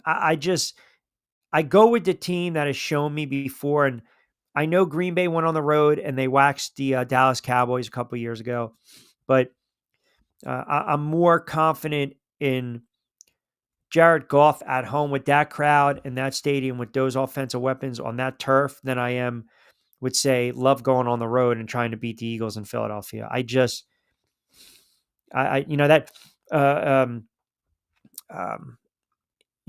That home field advantage, it's no longer. It's no longer. We talk about home field advantage in Green Bay. It's just not. Lambeau Field, it's not. You can beat these guys. But again, he's a good quarterback, right? He looked good against the Eagles in the playoffs. Jacob showed me something, but yes, Love needs to take next step, and if he does, they can do something. Yeah, that's what we say, the next step, right? The next step. Like, what is that next step? So Jordan Love This is going to be his 5th season in the NFL. His 5th season. Now, to be fair, he wasn't a full-time starter years 1 and 2. I thought he played well his rookie year, and I was waiting for that next step, but his numbers trailed off in year number 2. Now, he played in 15 games, but he also threw for only 3,300 yards, 25 touchdowns. His full-time starter year, he threw for 4,200 yards and 32 touchdowns, and he was sacked 30. He wasn't sacked as much, so if the line can protect him as well. Look, good quarterback. Don't get me wrong. Good quarterback, but I think at times can be a frustrating quarterback. Like, what love am I going to get? Am I going to get 16 of 32 for $182 and a pick? Or am I going to get 20 of 27, 265 and 2 touchdowns?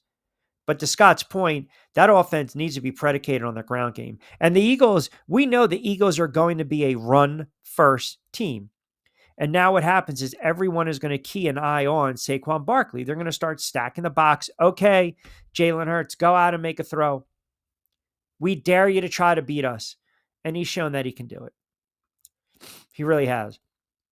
Kevin chimes in, Q, it's an understatement to say Malik Neighbors looks unguardable. He's poised for a big-time season. Yes, he is. Malik Neighbors is a stud. He is definitely a stud. I think he's a fantastic football player. And you can start to see that, Wilson's getting in a nice little rapport with those moon balls. And but remember, and I caution you guys, when you're looking at Twitter or IG or Facebook, or you're going online, you're seeing videos, some of these guys that these wide receivers are going against, they're going to be out of a job in another day or two. I'm just calling it the way it is, man. If you're doing it against first team corners and DBs, well, that's also alarming. That's alarming. But listen, Neighbors, great receiver, great young receiver, had to work on the footwork, that toe drag. But man, for a guy that played 15 games, 1,200 yards, he had 109 catches, phenomenal.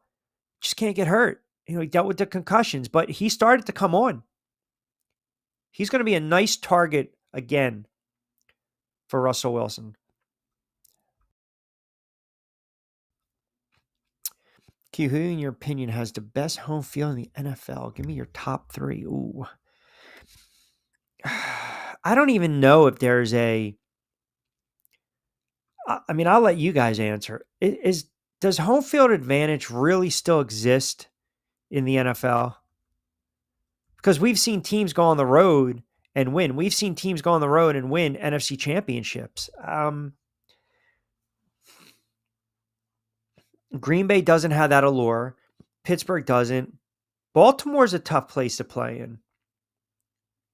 I'll say Baltimore's a tough place to play in. Kansas City, it just doesn't have that allure. It's a noisy stadium. Everyone says the crowd noise. I still think Seattle is because of their crowd noise and just that environment. I think that is a very tough stadium to play in, man. If you can win a game on the road in Seattle, that's pretty good. Yeah, that's a good question. And you can't even look by some of these teams like their record at home, because again, it doesn't really lend you to too much stuff. Buffalo is still a tough place to play in, man. The teams that went undefeated last year at home, Buffalo, Kansas City, the Eagles dropped 1. They were 8-1. What did Baltimore do? Baltimore lost 2 at home last year. Seattle is still a very tough place to play in. Even though last year they didn't play particularly well at home. They were a better away team. Go figure. If we go Legion of Doom days, Seattle. If you're going Favre days, Green Bay. Kansas City tough. Baltimore tough. Philly tough. I don't see anyone in the NFC South. The Saints back in the day, that used to be a tough stadium.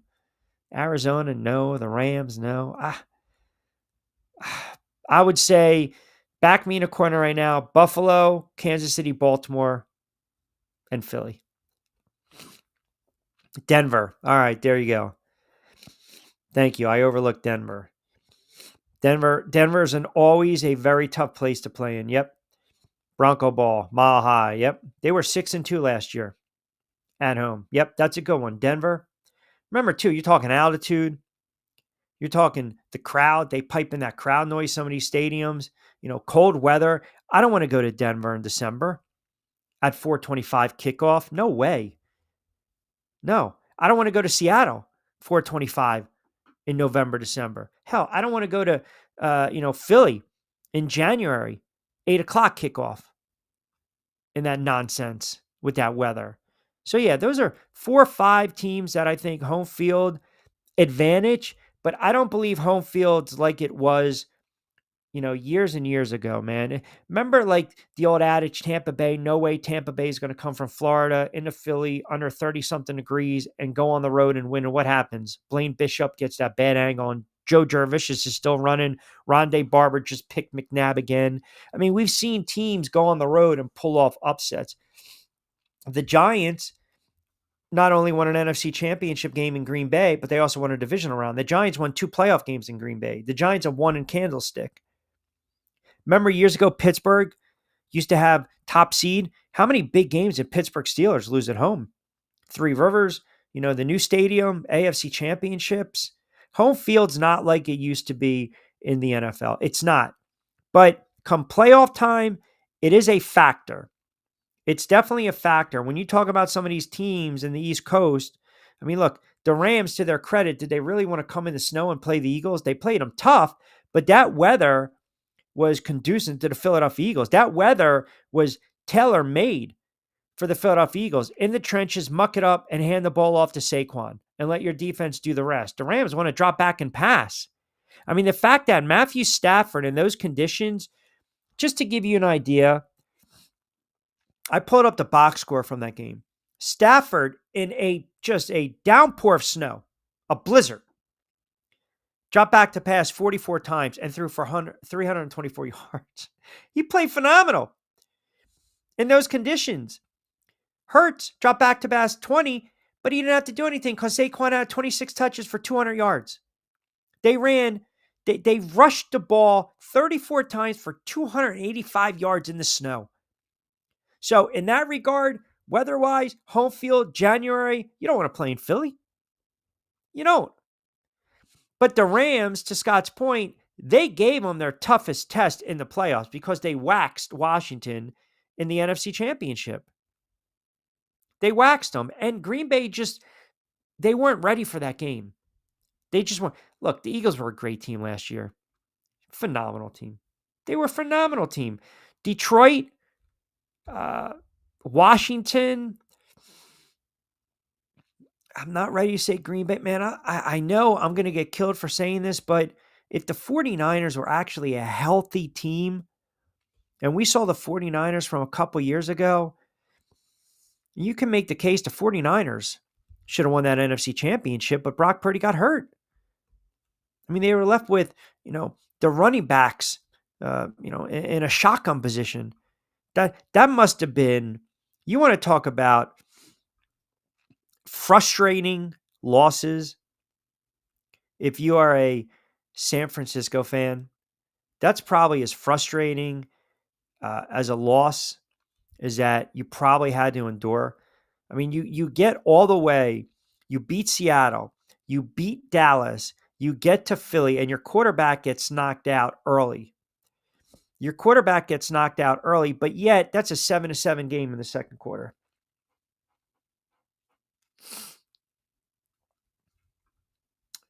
That was a bad loss. All right, quick timeout.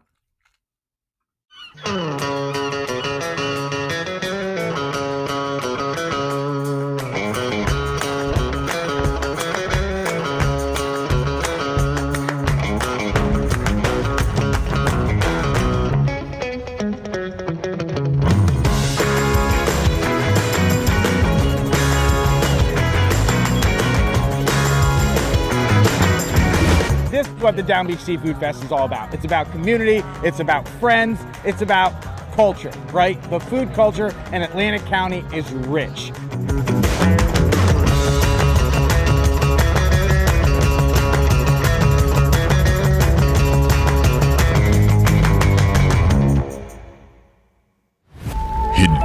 abandoned campground in South Jersey lies a mystical encounter with booze and spirits, where bonfires burn, shadows dance, and flavor favors the bold. Ghosts, ghouls, goblins, grown-ups, it's time to reclaim Halloween. This is Witchcraft, October 10th and 11th. For tickets and information, visit witchcraftnj.com.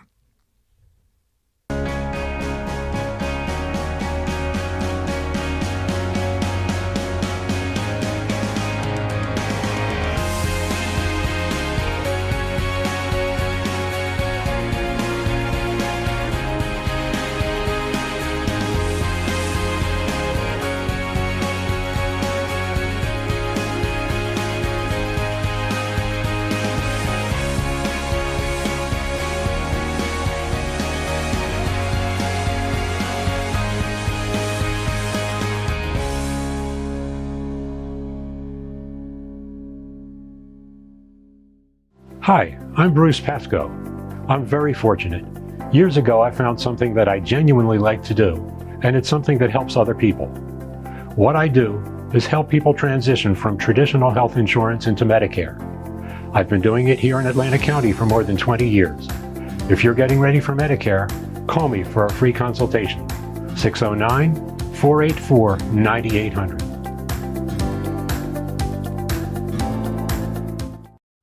All right, couple minutes to play with. Hey, don't forget too, we uploaded all the Back Your Play on Buzzsprout. That's Spotify, Amazon Music, Apple Podcast as well. So you can check out, just to go through it with you, just some of the episodes we relaunched or reloaded. All the divisional previews in the NFL. I mean, we hit all of them. And then we started to go through college football, ACC, SEC, Big 10, Big 12. We started to do some player props as well, quarterback player props, also some futures. Mike chimes in Ohio one more time. Q, I think the Lions are the best team, the best shot at dethroning the Eagles. You might be right. It's a long NFL season. That's why I don't get too, when you watch these games or the season starts, there's going to be some hiccups along the way. It definitely is a long season, but there are certain things that when a team starts to trend in a wrong direction, that's never a good thing. Let me pull up week 1 lines, future look ahead. The allergies today, boys, excuse me. Eagles laying 7 against the Cowboys. Kansas City laying 2.5. That's Thursday and Friday, respectively. Tampa Bay is laying 1.5 on the road against Atlanta. Cincinnati is 5.5. That number is going to move depending upon who the Browns name as a week 1 starter. How about this line right now? And I think it has to do more with the indecisiveness at the quarterback position. The Colts are a 1-point favorite against Miami. New England is a 3-point favorite against the Raiders. Arizona is a 5.5-point favorite against the Saints. Pittsburgh on a road is 3.5 against the Jets.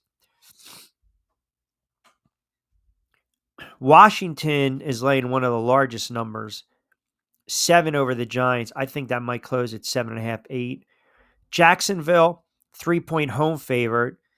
Denver on the road. Denver is an 8-point favorite on the, check that. Denver at home is an 8-point favorite. That'll be Cam Ward's rookie debut on the road, mind you. Always tough for a rookie quarterback.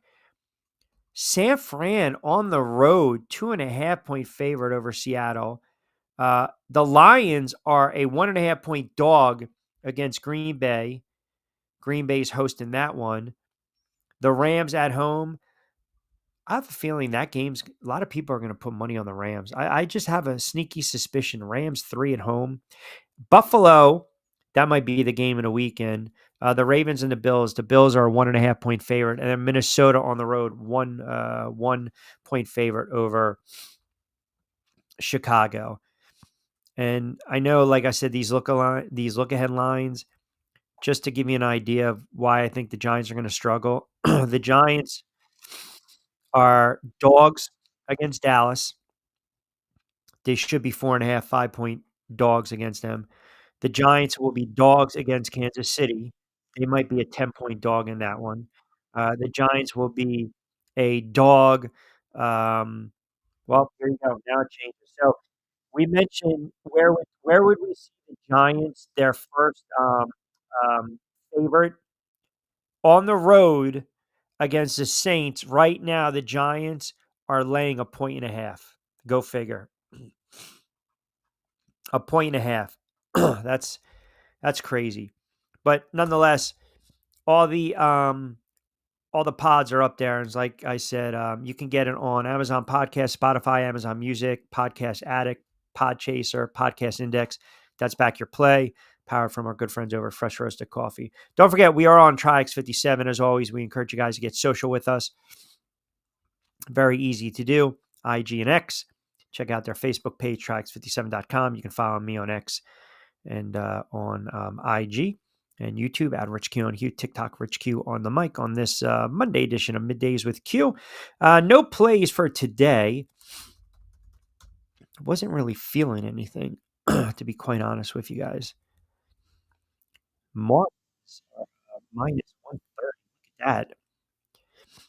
And the Astros are the favorite. Wow, when was the last time? Marlins at home, the red-hot Miami Marlins. You got the Twins and the Tigers. By the way, the Phillies, Luzardo is going to get thrown out there on the hill tonight. Phils have won 2 out of 3, took 2 out of 3 against the Tigers. And they've got 3 right now against Baltimore. Let's see. Let's give you the rest of the slate tonight. Giants and the Pirates. Royals and the red-hot Red Sox. Brewers and the Braves. Yankees on the road. Fried's on the hill against Corbin. The Yankees are, let's see, what do we got? Juice to what? 35, minus 135 for the Yanks tonight. Oof, my goodness. They're so bad. They got to stop this bleeding, man. I gave you their next couple series. Texas, Houston, you got the Texas 2-step. Minnesota, St. Louis. Got to start winning some games here. Let me see. We got Sally, we got Nick, we got Sarge, we got Franchise. Oh, Monday Marcus chimes in. Q, I don't think Embiid's cooked. I know you mentioned it during the monologue. All they're doing is hoping he plays 55 games and they get him ready for the postseason. That's a big ask, my friend. A big ask. If you are a fan of the Philadelphia 76ers. Like I said, availability. We always talk about it. Availability. Accessibility, availability. And right now, I'm just not seeing it. We mentioned that Fox got that $229 million extension. Luka, we mentioned that as well. I did see this. The NCAA March Madness is not going to expand their field. Thank God. This season, thank God. Just leave it alone. Just stop. I don't want 72, 76. Just please, please, please. Remember, the field is 64. Remember that? The field of 64. First round, second round, Sweet 16, Elite 30, Elite 8. Just leave it alone. Leave it alone. Let's not try to reinvent the wheel here, man. Just after a while, what are we doing? I know people are going to say, well, if you expand it, then you get those higher seeds, have an opportunity to make the Final Four. UCLA was a 11 seed. They played in the Final Four as well a couple of years ago, but just leave it alone, please. Do me that solid. All right, last time out. We'll wrap it up on a Monday.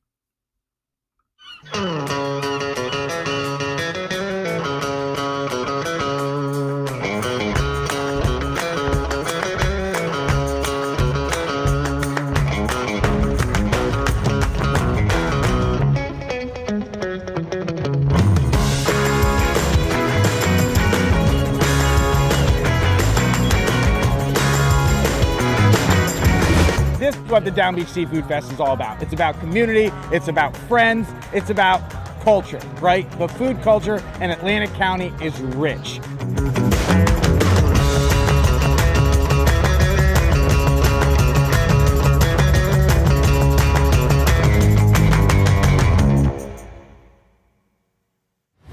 Hidden in an abandoned campground in South Jersey lies a mystical encounter with booze and spirits, where bonfires burn, shadows dance, and flavor favors the bold.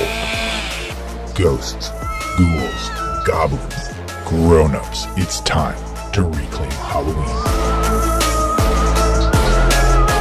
This is Witchcraft, October 10th and 11th. For tickets and information, visit witchcraftnj.com.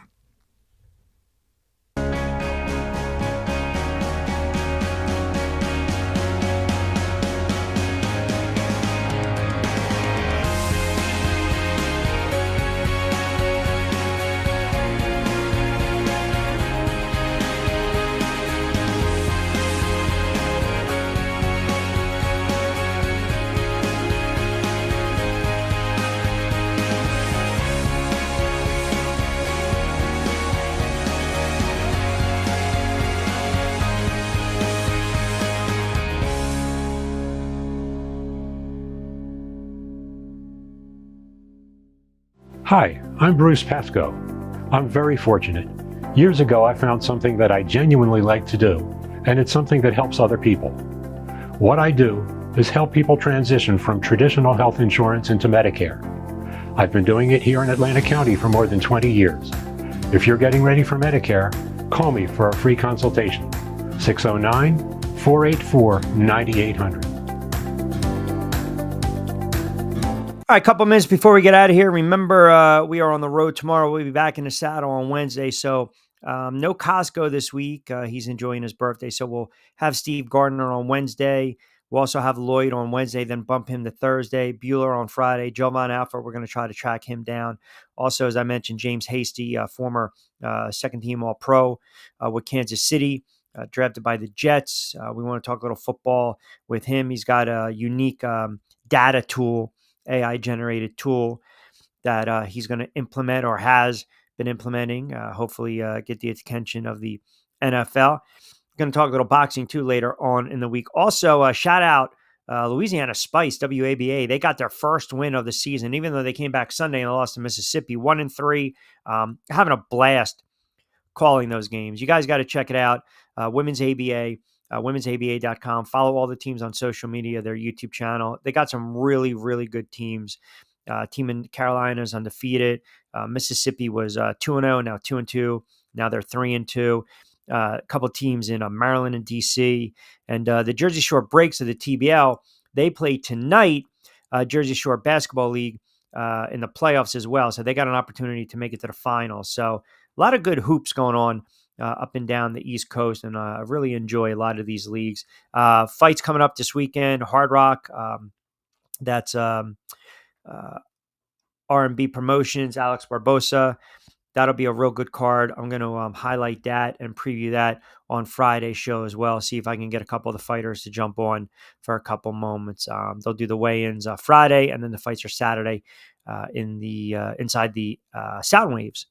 Not the EDIS, Sound Waves, a Sound Waves venue in Hard Rock. Very good facility. All right, good stuff as always from you guys on this Monday. No plays as I mentioned, but you got a nice little slate of baseball. Seems though a lot of people think it's going to be Washington, Detroit, Green Bay, maybe even Minnesota's a dark horse to knock off the Philadelphia Eagles. We'll see how it plays out. We still got a lot of training camp, preseason, NFL season right around the corner. We're going to continue with our matchups, divisional, player props, positions as well, projected stats, props. Also, we'll start to look at some of these heavy week one lines as well. Appreciate you guys chiming in as always. I always encourage you guys to like, comment, subscribe to the YouTube channel at Rich Q on Q. Follow Triax57, Triax57.com, as well as our Facebook page. And we will be back in the saddle on Wednesday, on the road tomorrow. But as we like to say, have a wonderful Sports Monday. This has been Middays with Q. I'm your host, Rich Quinones. As always, be safe, be sound. Hasta luego, buen día.